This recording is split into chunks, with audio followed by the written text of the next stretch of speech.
Livro dos Princípios, Gênesis. Gênesis, capítulo 8, versículo 21.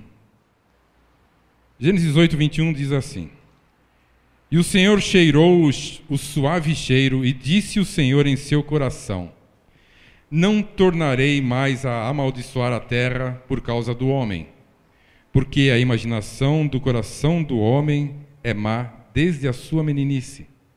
Nem tornarei mais a ferir todo o vivente como fiz. Amém? Então, o Senhor falou a Noé. Isso foi depois do dilúvio. O homem foi criado, houve a queda do homem, houve a perdição do homem. Deus se arrependeu de ter criado o homem, mas o Senhor é misericordioso. Ele é misericordioso e por isso Ele separou Noé e a sua família, porque eles eram justos. E Ele enviou depois do dilúvio. E depois do dilúvio fez essa aliança com os seres viventes: Não tornarei mais a amaldiçoar a terra por causa do homem. Em Gênesis 12, 1 e 2, nós lemos: Ora, o Senhor disse a Abrão: Sai-te da tua terra e da tua parentela, e da casa de teu pai para a terra que eu te mostrarei. Far-te-ei uma grande nação, e abençoar-te-ei, e engrandecerei o teu nome, e tu serás uma bênção. Gênesis 15, 5. Gênesis 15, 5. Então o levou fora e disse: Olha agora para os céus e conta as estrelas, se as podes contar. E disse-lhe: Assim será a tua semente. As alianças que o Senhor faz, que o Senhor fez com Noé, que o Senhor fez com Abrão. Na quarta-feira foi dito que a promessa do Senhor, quando dita por Ele, através dos lábios do Senhor, elas se cumprem cabalmente, se cumprem plenamente. A promessa feita pelo Senhor se cumpre plenamente. Mas, irmãos, e a promessa que nós fazemos? E a promessa que nós fizemos ao Senhor? Você já fez promessas ao Senhor? Você já teve compromissos com o Senhor? Promessa de mudanças nos relacionamentos. Promessa de mudança no obedecer à palavra. Aquela promessa que você fez que agora eu vou obedecer. O Senhor abriu os seus olhos para aquela mensagem. Você falou assim: agora sim eu entendi qual que é o plano do Senhor para a minha vida. A promessa sua de largar os vícios, a promessa de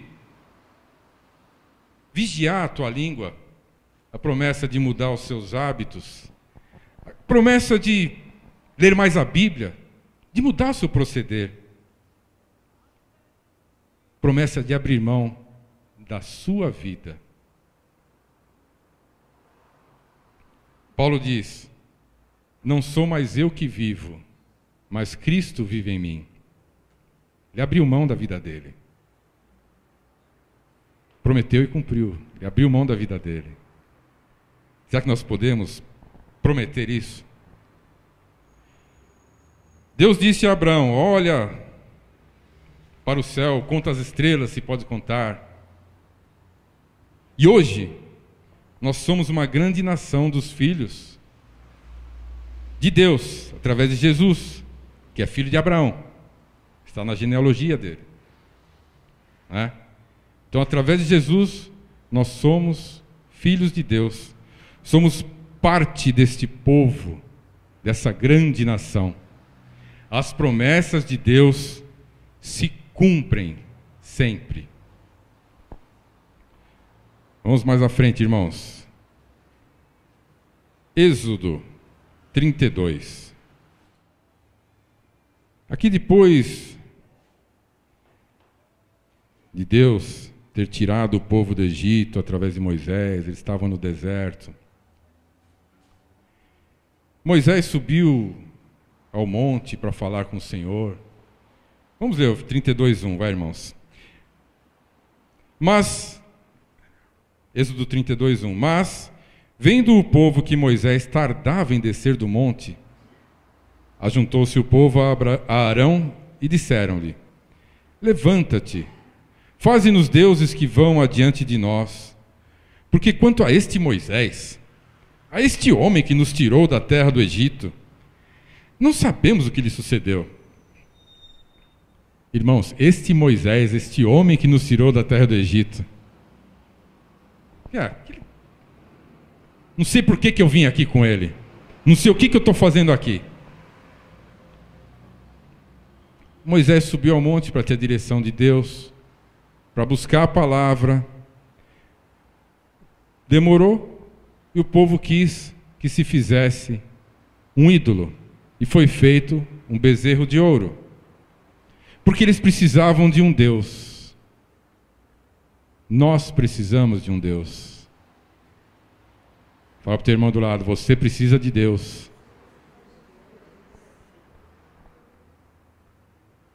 Mas não era qualquer Deus que eles precisavam. Amém? É do nosso Deus.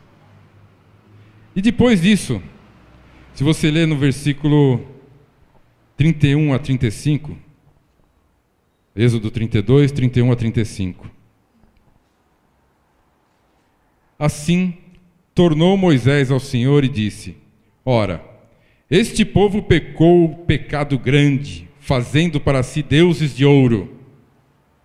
Agora, pois, perdoa o seu pecado. Se não, risca-me, peço-te, do teu livro que tens escrito. Então disse o Senhor a Moisés: aquele que pecar contra mim, a este riscarei do livro. Vai agora, pois, conduz este povo para onde te tenho dito. Eis que o meu anjo irá diante de ti. Porém, no dia da minha visitação, visitarei neles o seu pecado. Assim feriu o Senhor o povo, porquanto fizeram o bezerro que Arão tinha feito. Mas antes disso, quando Moisés desceu do monte, ele viu o que estava acontecendo. E aí quebrou as tábuas dos mandamentos que o Senhor mandou. E o que ele fez? Falou: quem está com Deus, vem comigo.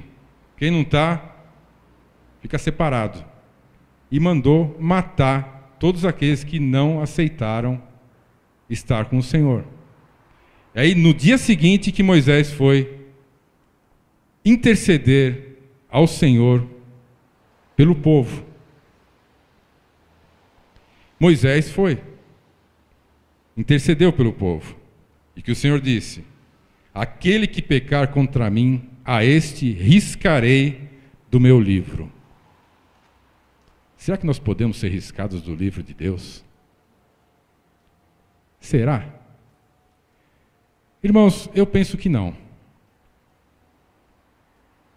Eu creio que esse livro que o Senhor tinha escrito era daqueles que saíram do Egito, que poderiam ir à terra prometida. Este era o livro daqueles que entrariam em Canaã. Tem muitas interpretações que dizem que esse era o livro da vida. Mas, irmãos, eu creio que o livro da vida foi escrito com o sangue do Cordeiro. E não somente através da promessa. Aquela promessa era para quem seguisse ao Senhor e obedecesse a palavra. Eu creio que aquele livro é aquelas pessoas que poderiam até ter uma vida aqui, desfrutando de saúde, alegria, prosperidade, estando na presença do Senhor. Mas o nosso nome está escrito no livro da vida com o sangue do Cordeiro. Como você pode pensar que o teu nome escrito com o sangue do Cordeiro pode ser apagado? Qual o preço que foi pago para que o teu nome fosse escrito lá?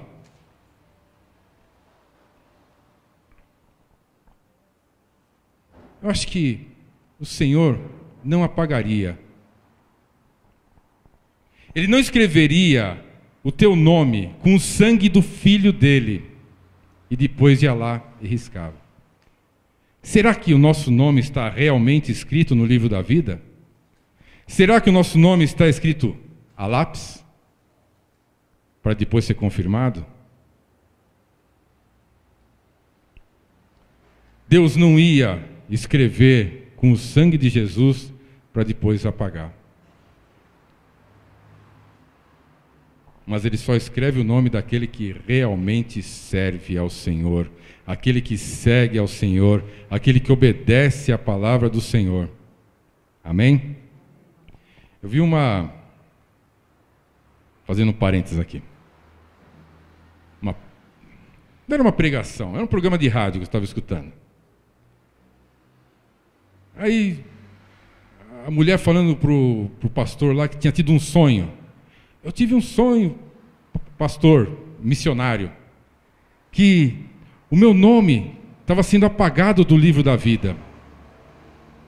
Eu tive um sonho que estava sendo apagado. Aí ele vai lá e fala assim: irmã, o teu nome está sendo apagado, porque você não vai em todas as reuniões, porque você está faltando, porque você não é diligente na obra do Senhor, porque você não entrega o dízimo, você não faz as suas ofertas, não faz os seus sacrifícios. Misericórdia, irmãos. Mas afora isso, irmãos, eu creio realmente, o nosso nome, se foi escrito pelo sangue de Jesus, não pode ser apagado. Eu tinha um colega no serviço também que eu era crente, isso há muitos anos atrás. Não tantos também, né? Mas alguns. Ele é o seguinte: e no meu serviço a gente encontrava com as pessoas, eventualmente, encontrava uma vez aqui, ia encontrar de novo dali 1 ano, 2 anos. E aí, Davi, você ainda vai na igreja? Você ainda é crente? Por isso que eu digo, irmãos, quando está escrito com o sangue de Jesus, jamais é apagado. Ou você é crente ou você nunca foi. Não existe isso de você receber a Jesus de verdade e um dia se afastar. Se você se afastou, porque você nunca foi. Se você se afastou uma vez, é porque você nunca foi. Você pode estar se desviando, querendo arrumar o caminho, mas está ali. Deus vai te dar uma oportunidade. Ele vai te resgatar. Amém? Salmo 103. Um dos motivos porque o nosso nome não é apagado do livro da vida, porque está escrito com o sangue do Cordeiro. 103, versículo 13 e 14. Como um pai se compadece de seus filhos, assim o Senhor se compadece daqueles que o temem, pois Ele conhece a nossa estrutura. Lembra-se que somos pó. Amém, irmãos? Irmãos, o Senhor nos conhece muito mais do que nós mesmos. Então, Ele sabe o que nós podemos suportar. Ele conhece a intenção do nosso coração. Ele conhece muito mais do que nós a nós mesmos. E no versículo 17 e 18 diz assim: mas a misericórdia do Senhor é de eternidade em eternidade, sobre aqueles que o temem, e a sua justiça sobre os filhos dos filhos, sobre aqueles que guardam o seu concerto, e sobre os que se lembram dos seus mandamentos, para os cumprirem. Amém? O Senhor se lembra de nós. O Senhor conhece o nosso coração. Mesmo que estejamos hoje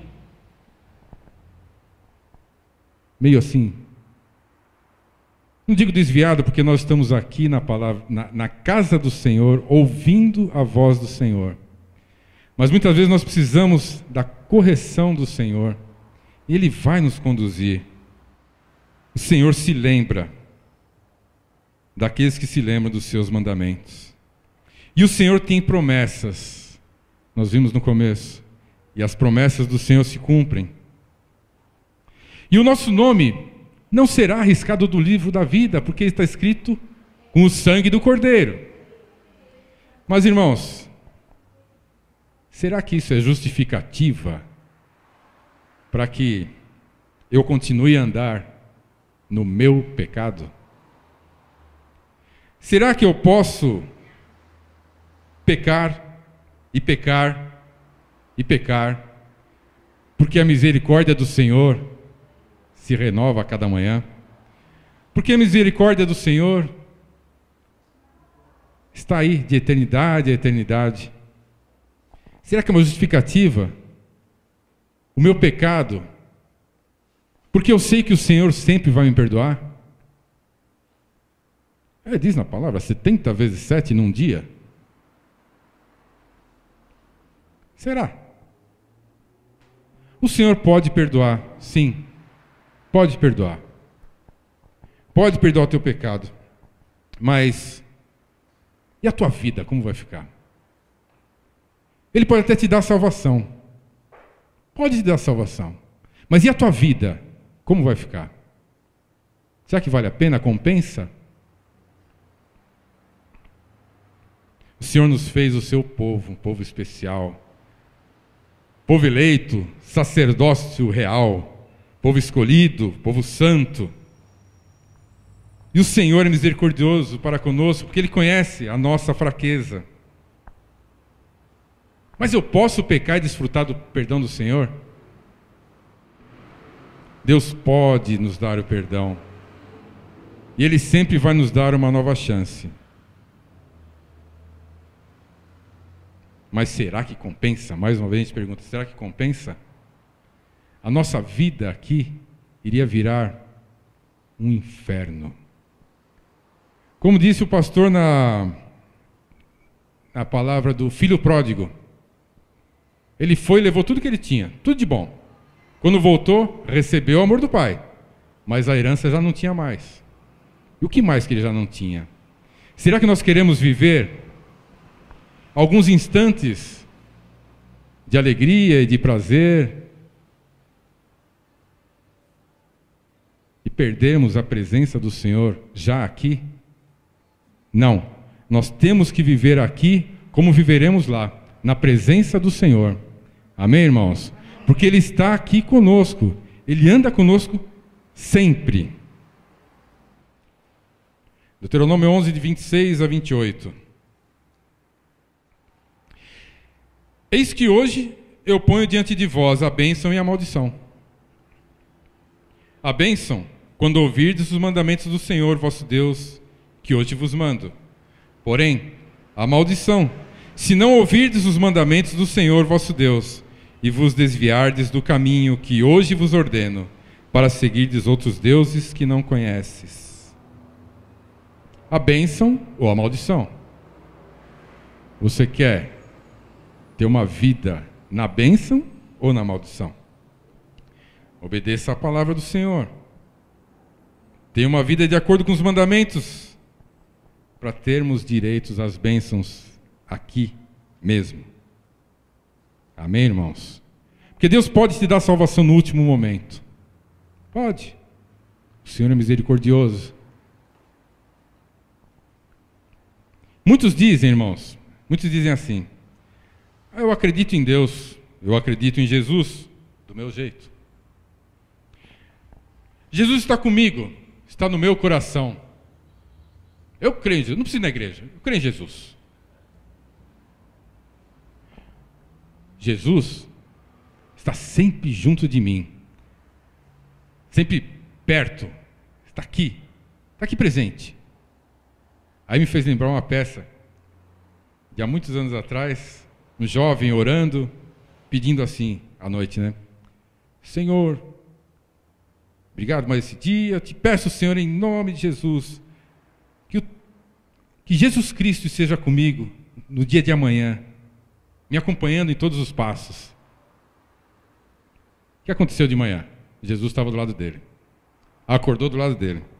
Aí na peça, muito curioso, do lado dele. Foi para a escola junto. Oi, Jesus, tudo bem? Está na escola junto. Jesus, olha para lá que agora eu tenho que colar aqui. Aí, foi no jogo de futebol. Jogando com a turma lá, começa a falar um monte de palavrão. Jesus está aqui perto. Então, irmãos, aí teve toda aquela situação até... É cômica, mas é marcante, né? Porque Jesus está perto. Você não vê, mas Ele está com você. Mas o que eu queria deixar é o seguinte, irmãos. Jesus, que é o pão da vida, que nos alimenta, que supre a nossa necessidade, que nos livra, nos salva, Ele não deve andar conosco. Jesus não deve andar conosco. Jesus não deve andar conosco. Você tem que andar com Jesus. É o contrário. Ah, Jesus está onde é que eu estou? Mas Ele mandou você ir lá? Ele mandou você fazer? Estava na palavra para você fazer aquilo? Você teve uma revelação para fazer aquilo? Não. Você tem que ir aonde Jesus te leva. Você tem que ir aonde Ele estaria junto com você. E não falar assim, o Senhor me acompanha. Ele está sempre comigo. Eu estou fazendo aqui errado, mas Jesus está do meu lado. Não. Você acompanha Jesus. Você anda nos passos de Jesus. Amém, irmãos? Deus tem uma aliança, tem um compromisso com todos nós. E através do seu Filho, que se tornou o nosso Salvador, Ele já faz a parte dele. Deus fez a parte quando sacrificou Jesus por nossas vidas. Agora, faça a sua parte. Faça a sua parte, para que não seja o teu nome escrito no livro da vida com lápis, mas que seja escrito com o sangue de Jesus, que o Senhor jamais vai apagar o teu nome do livro da vida. Cumpra a sua parte no contrato com Deus, porque esse contrato custou muito caro, irmãos. Muito caro. E com certeza Ele vai te abençoar. Amém, irmãos? Glória a Deus.